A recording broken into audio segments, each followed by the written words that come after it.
Welcome, everyone. I'm so excited to tell you about this podcast. It's called The DK Project, but it's really The Darren Show. The DK Project is a radio show, but without the radio. So sit back, buckle up, and enjoy the ride. Let's go! Welcome back to another episode of The DK Project. Big D is traveling this week taking the kid to college, so I am filling in for this episode. So sit back and buckle up as we talk to Chris Rutter, who is currently positive with COVID-19 and the host of What's Your Effin' Binge podcast. Welcome back to the DK Project. Another episode coming your way. Today we've got Chris. Is it Rutter? Yeah, that's Rutter. Rutter. Got it. Just like it is spelled. He is coming to us live today. Are you in your studio?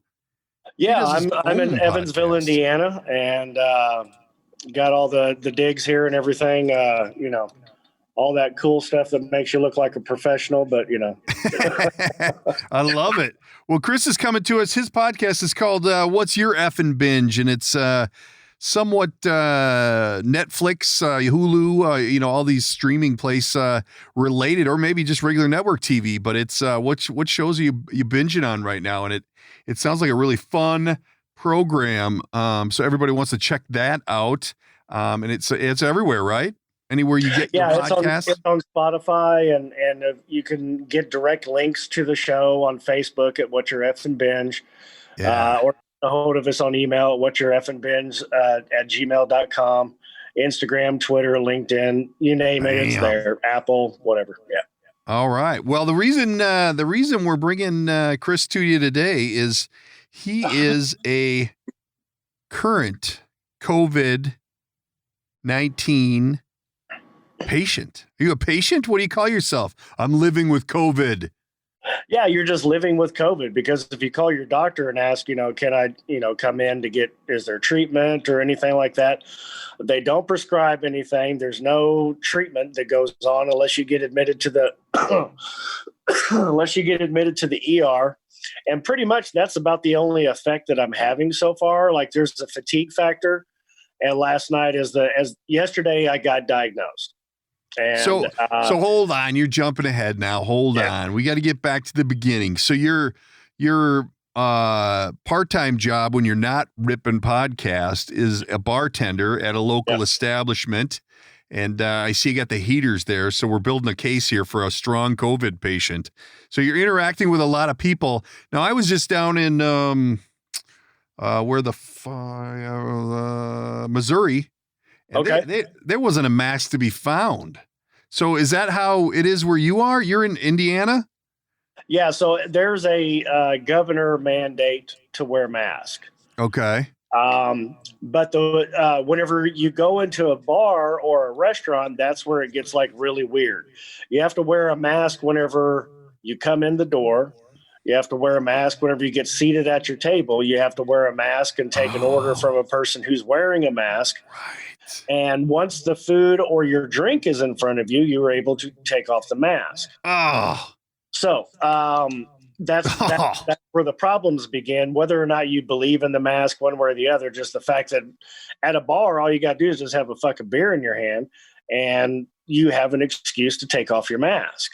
Right. And you as the bartender are then exposed to all those people. Everybody. And then the secondary part of it is at my bar, they have pool tournaments. It's a big pool tournament place. Like they have the cities to qualify to go to. I mean, it's a big pool hall place. Wow. Anyways, so since they are competing in a sporting event, they don't have to wear their mask either. Oh. So just having a pool cue in hand, let alone a drink, means that you don't have to have a mask on. And so that's. But you're wearing a mask as the keeper of the bar, right? What's that? You're as the bartender, you're wearing a mask, right? Yeah, I have to wear a mask the whole time. So, but can you smoke in this bar? No. So you got to go outside to smoke. Yes. So how did you get it? Were you bending the rules? What happened? How did you contract it? Well, so I've done a lot of reading up on this all the way through the whole thing, right? So wearing the mask only possibly prevents you from transmitting it to someone else. That's Okay. all a mask actually does. And unless you're wearing one of the M98s or M38s, M95s. yeah, that whatever the hell, yeah. Unless you're wearing one of those, they're not even coded as being able to protect you from any respiratory diseases, which is what COVID-19 is. We don't know that. It's basically a respiratory disease. So the fact that everyone else is not wearing a mask and me wearing a mask, the mask doesn't give you any protection. So since everybody's allowed to walk around without a mask once they're in the bar and have a drink or a pool cue in their hand, then everybody. I mean, that's how you get it. It wasn't. So, well, in the beginning, when this all first came around, they said don't wear a mask unless you have it. And that was probably why, because they're preventing other people from getting it, where now everybody has a mask on. You don't know who has it. And therefore you're not really protected, especially in the scenario that you're in, where you have all these other people without masks and then you have one, but it's not protecting you. Jesus. Right. Yeah. And that's the crazy weird thing. So everybody who's decided to work in it, like I've worked all the way through COVID, with the bars and then also liquor stores, just because they're essential. Yeah, they're essential, right? So I had to take essential work because as a bartender, we were the first people to lose our jobs. Like, oh, really? That we completely lost our jobs on March the 5th. So then it's a scramble, and this was before they had put out the bonus payments for all the unemployment and all that bullshit. Yeah. So me and my wife were both bartenders, so we had to scramble thinking, I've never filed for unemployment, so I'm not gonna. If I can go ahead and take this other job, it pays the bills. Hopefully this only lasts a month or whatever. That's what we were thinking. So we worked all the way through all of this, and now as bartenders. As bartenders, yeah. So then once the quarantine was lifted and people were able to come in more, and all the bars reopened in the bar district here where I live, which is Franklin Street. That's the big destination spot here where I live. Okay. A street lined with bars, just one cooler than the next, blocks and blocks of them. Anyways, so once the district was reopened, then, it's back to full-time bartending and everything. And they reopened without masks. We got through that. Neither one of us got sick, neither me or my wife, in front of everybody, because everything reopened. Everybody was like super happy to get out and, fucking go have a beer at the bar. Right. Yeah. Right.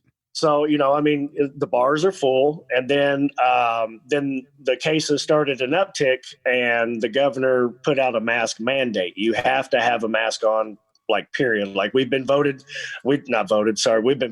by the health department and stuff like that, coming in to make sure people are wearing their mask and under the right conditions. That's how we found out that the pool players are able to walk around without a mask as long as they have a pool cue in their hand. Because it's not like as a bartender, I'm there to serve fucking drinks. I'm not there to, hey, you're not shooting, put your mask on. Right. I mean, it's just like a really weird loophole. And I think, like, at the very beginning, if they would have just, hindsight's always 20/20, but at the very beginning, if we would have just had like a complete nationwide, just lockdown quarantine for 30 days, we would be out of the woods now. But with this being reopened like this, I mean, I worked face to face with people all through quarantine, and now that they're able to do this no mask thing again, here I am sick, and I'm on the front line, not like a nurse or anything like that, but I mean, every day I'm having face-to-face encounters with people, way more than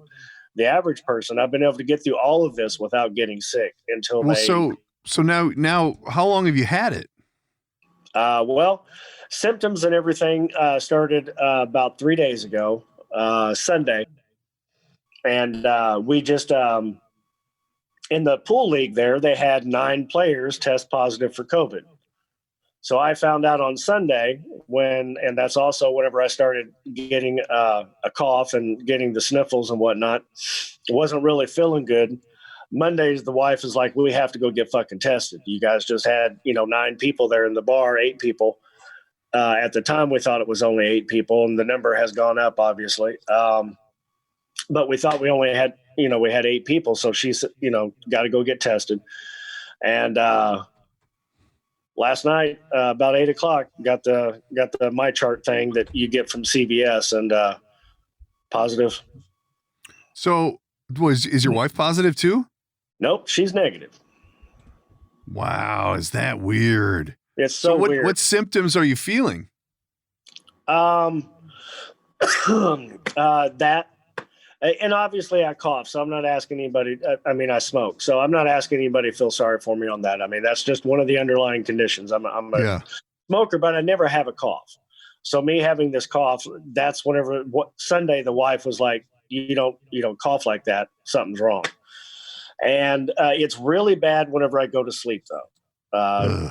Last night, she had a hard time like watching me sleep because she said I was like jumping in kind of like a panic. Like, I guess I felt like I wasn't breathing while I was sleeping.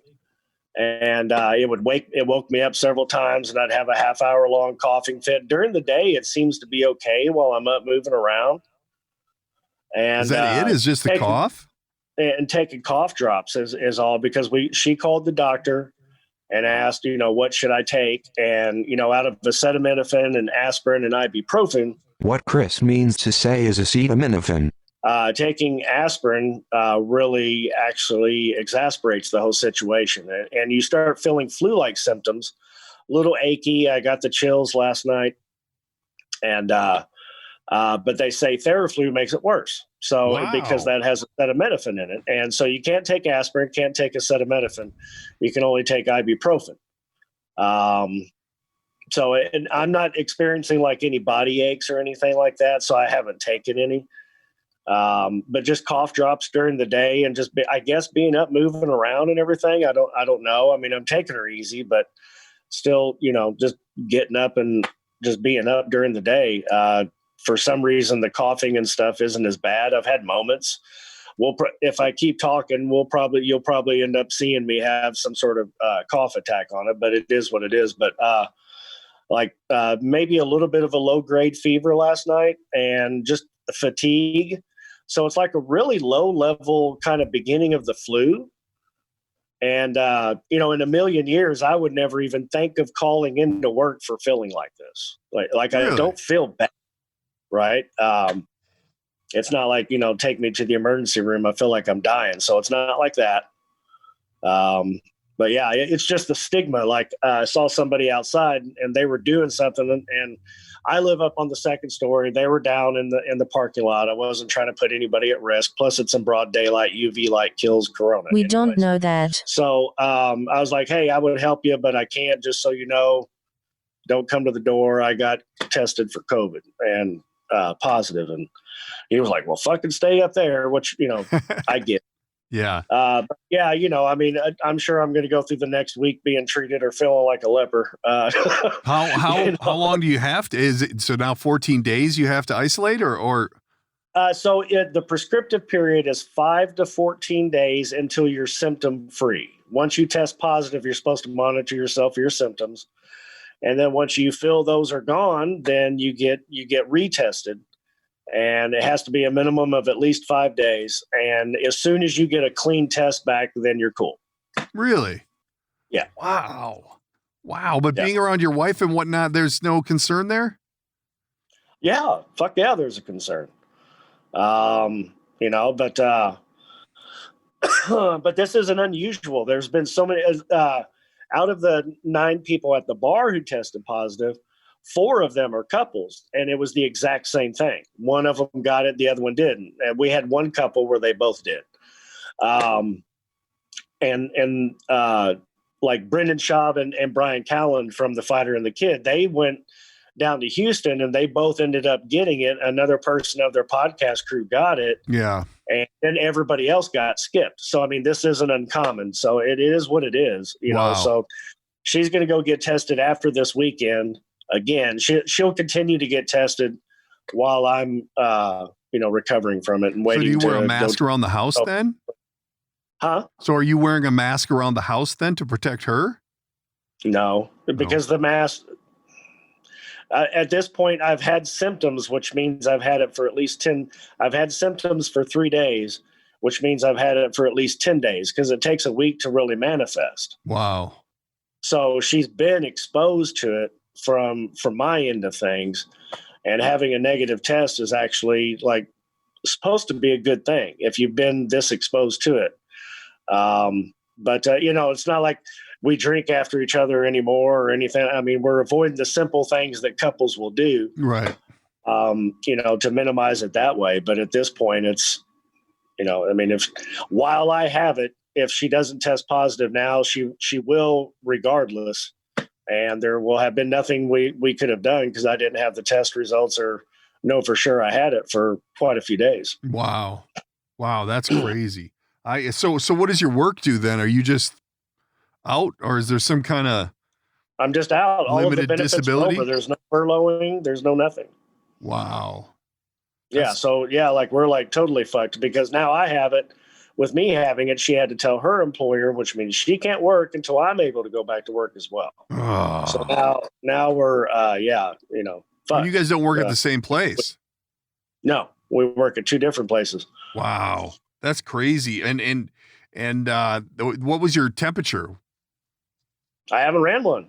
Really? I mean, no. I mean, what did they, when you went to the doctor, what did the thermometer say when you went to the doctor? 98.2.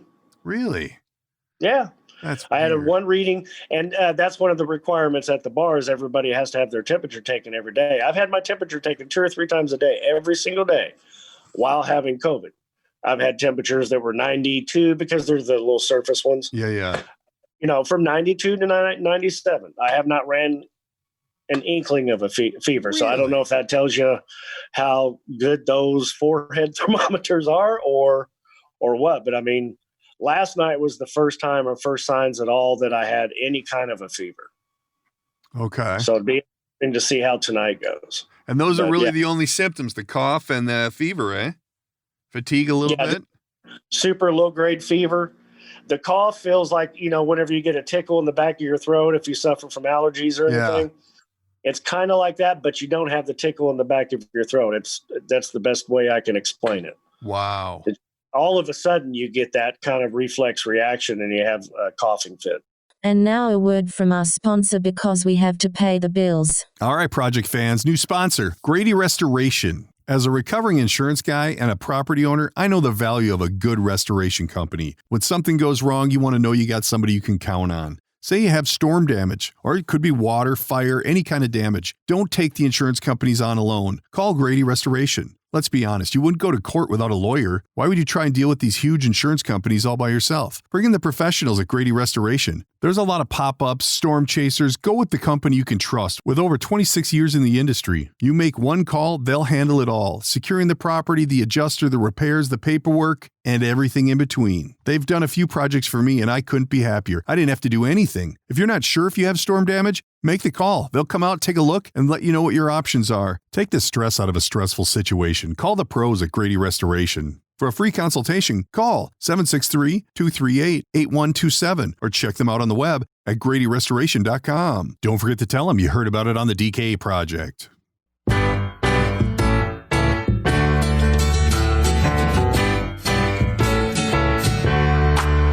Welcome back. So what are you going to do for the next 2 weeks? Pump out podcast, bro. Attaboy. How long you been doing the podcast? We're going on to episode 50. Okay. Very cool. Yeah. It sounds like a great little idea you have there for a podcast. We're up to 190,000 viewers or listeners reached for the year so far. So, as of July 4th. So the 6 months this year, we got 190K. So that's pretty really decent. Good. That's good. I think that, with the the time you're going to have on your hands, you should be able to. I found that the pumping out, what do you do, one a week or how many do you do? That's the regular circulation. And then, of course, we have the fan page and all that stuff, and we put a lot of content on it as well. Okay. So yeah. Okay, that's cool. Do you have one that's coming up soon? Like, do you have a backlog? Yeah, there's a new episode that comes out tomorrow. Next week, what I'm going to since I have the time, to get the editing and some extra interviews in. I'm going to put out 2 next week. Probably for the next 2 or 3 weeks, I'll probably do a bonus episode every week. Yeah. And then I've got a few live appearances that I'm going to be on. I'm going to be on the Wise Guy Show and a couple others. There's a live appearance on Saturday night that I'm doing with the Couch Bunch. They do movie reviews, and so since they do movies and I do TV, we're going to do a show together. Oh, they're on cool. a LA radio station. Oh, very cool. Do you have a radio background? No, not at all. This show was started with me and my best friend Joe, and 10 years ago, just being fucked up on one Saturday night, sitting around the kitchen table, we're like, it'd be really cool to get a because we had friends who did radio and whatnot. It'd be really cool to get a spot and just call it like 2 assholes and 1 mic or something. And we've always had this, this running idea. And for about a year, we did research and everything on the podcast to make sure that, the LLC's okay. Identity and all that good stuff, and creative content, intellectual property, all that stuff was ironed out. And I wanted to make sure that we had an original show, not just another, interview kind of deal. So did lots and lots of research to find out, because the catch to our show is we don't just talk about TV shows. We do it like a game show. We have our guests come on. We don't want to know what show it is that you're going to talk about. We have to guess by asking you questions. So it's kind of like a game show where you stump the host. Yeah. And then once we figure out what your show is, we take a deeper dive into, like, what do you like about it? What actors or directors producing, whatever it is that you like about the show. Why do you dig it? And then Joe and I will go watch it, and we'll come back and we'll do a review of the show, and we'll rate it on a scale of 1 to 10, or we might we have a hashtag dumpster juice. We might just say your show's dumpster juice, and we don't understand why the hell you're watching it to begin with. But that's so give us a list of the dumpster juice. The dumpster juice shows, we've actually had quite a few of those. Oh, really? Any of them that I know, or are they all weird stuff? And that's the thing. Sometimes you get people that come on and they want to show how fancy they are, or how smart they might be. So they come up with this like BoJack Horseman or fucking Infinity Train, just cartoons for adults. And I'm like, I told you up front, like, I'm a 50-year-old dude who just, my favorite shows are Sons of Anarchy and shit like that. And you're trying to have me guess, BoJack Horseman, or this one guy had this show called Virgin River on, and like I went really deep on that one, on how much I disliked someone that kind of a show. It was like a Hallmark Channel show. And I was like, we tell you up front, we like Sopranos, Sons of Anarchies, and if it's anything different than that, we're probably not going to like it that much. And he went way out of his way to make sure that was going to be the show we talked about. And of course, me and Joe didn't guess it. There's never in a million years we would guess the premise of that show, or even like it wouldn't even show up on our trending now. That's how far off base it is for us, which is funny. We do it all from a comedic approach. It's not like we get mean about it. Yeah. But whenever it's a show that neither he or I would have ever dreamed of watching or anything like that, then it gets pretty funny then, because then we have just really silly ass questions to ask you, like, why are you watching it? Does your wife make you watch it? That's always my first question. And has that been the premise the whole time for the show? Yeah. Yep. Wow, that's cool. That's cool. Yeah. I like that guessing idea. That many shows, you think that you'd run into some repeats, but we haven't. It's amazingly enough, we haven't. Where they give us one clue, and I'm like, oh fuck, he's talking about Sopranos, because we've talked about it before. But it hasn't happened, so it's cool. And just shows you how much binging material there is out there. Well, and it could have come at a better time. Everybody, that's all anybody's doing right now. Yeah. Yourself included soon, because you got nothing else to do. Yeah. And not only do I have to do it for the podcast, now I have to do it just to kill time.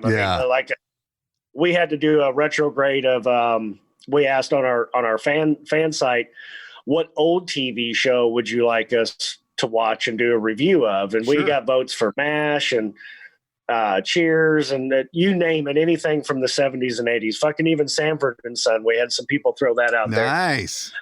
Yeah, and I was like, oh, that would actually be funny to see if it holds up, and then hear me and Joe talk about it. Oh my God, the shit that would be on there that you couldn't even play an excerpt from that show right now with that. Yeah, right. And so talking about the subject matter would be like, so luckily that one didn't win. It ended up being Cheers. Yeah, and there was 12 fucking seasons of Cheers. Yeah, and so watching all, taking all of that in so we can do a good review of it. You watch all of them? Huh? Did you watch all of them? Oh yeah. Oh my! Because it's really easy to watch. What we found out at the beginning, there's a 1,000 mistakes a podcaster can make, and we've done all of them. And one of the mistakes we made at the beginning is doing reviews of shows and only watching like one season of it. Well, people catch you. It's something that goes a while, then the whole story can change, and it could go from being great to being absolute trash by season 7. So we were shortchanging the reviews or over reviewing shows that weren't worth it. Saying a show was an 8.5 when really, if you look at the whole thing, it ended up being a 5 because it didn't wrap up well or whatever. Yeah. So, and then learning all of the, learning everything that comes with like real production of shows, and like talking to actors. I've had, quite a few people in the business on the show, and learning how to talk with all of them with an insider's understanding without actually having been inside. That's been the fun part. That's the kind of the challenging part, is getting up to speed real quick, so that way you don't sound like you're really out of your depth talking to people who have been there and done that. I don't want to sound like a jackass. So learning everything on the fly while we're doing it, it's turned into a lot of work. And if you don't like it, you're not going to keep doing it. And obviously we like it enough, or else we wouldn't keep doing it. Yeah, right. I'm looking right now on your Apple Podcast thing. Yeah. And what is your guy got a superhero outfit on there? Oh no! Well, it depends on which one that you're looking at. If there's quite a few different title pages that you'll see on there, but the last one, we had a guy who does editing. He ran that through some animation app. Oh, okay, yeah, nice. So it's a real picture, but it's been done in anime. Oh man, and there's a couple different versions of that. And if you scroll back, then you'll see different pictures. Are they all different? Me and Joe have known each other for 20 years. Oh, so, wow. I mean, there's all kinds of pictures from then till now. I like it. That's super cool. I'm going to have to check it out. I love the idea. It's a great idea. And it definitely gets you, talking. It gets you talking about something, that everybody's in this. Nobody watches network TV anymore. Or nobody reads. It's all they on don't TV. watch it until it goes to Hulu, so they can watch the whole season at one time. And so that binge watching is a term in the lexicon. And people actually get deep. There's a show hold depression. That's a real term that's used, and it's even used in psychology, where people get depressed because their show is over and they have to wait for season 8 to come out. It's like a real fucking thing. So being able to fill those gaps for people and everything, that's actually the fun part, is introducing people to shows that are worth your time, because that's the work. We've all turned on Netflix and dove into a series, and after the first season you lose interest. Wow, it's so hard to find anything it feels good. like a waste of time, so why not at least have somebody, half the time on the show, I'm drinking beer and maybe smoking a bowl. I'm always smoking a cigarette or whatever on it, and we just shoot the shit. Yeah, and it's just a couple regular guys who are a little bit older. We're not. If you want a 23-year-old's opinion, go to YouTube and find their channel. There's a bunch of them. And so what's the fan page address? Regular guys. What's your fan page address? What's your effing binge.com. Oh, it is complicated. What's that? It is, huh? All right. Yeah. And you can get a hold of us at What's Your Effing Binge and Gmail, and same thing with Twitter and LinkedIn. Every platform, if you just look up What's Your Effing Binge, you'll find us. I got you. Even under Google, it'll take you to our website on Google that way too. What's the funnest episode you've done?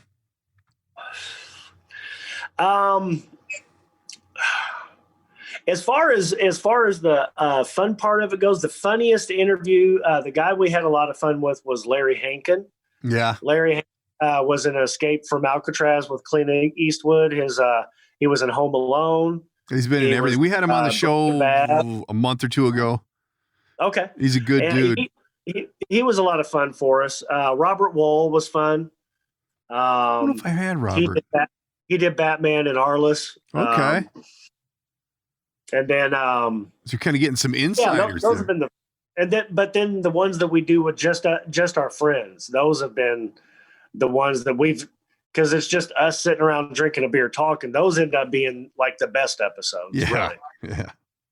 Yeah. That's generally what I find. I started off with a co-host, and it just gets too hard to schedule with them. So I do these, and then I do interview shows, and then we'll do one of those, like maybe two of those a month, where I get the group together and we just have a good time. It's a lot of fun, but I find that when you have a theme like you do, it's a lot easier to gain traction. The variety show, you're able to streamline it and really, really pinpoint what it is that you're wanting to do instead of being all over the place. Yeah. And the shows that we do with our friends, they know what the show is.